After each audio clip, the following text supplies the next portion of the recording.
I nomi di questi vini che vediamo qui di fianco a noi rispecchiano la tua filosofia, no?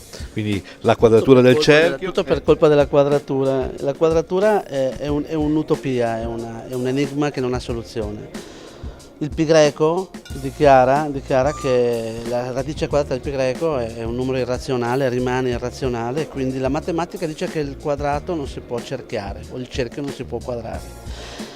Ma il punto è un po' una sorta di grande scommessa. Se io smonto una linea in punti, con i punti posso fare un cerchio o un quadrato.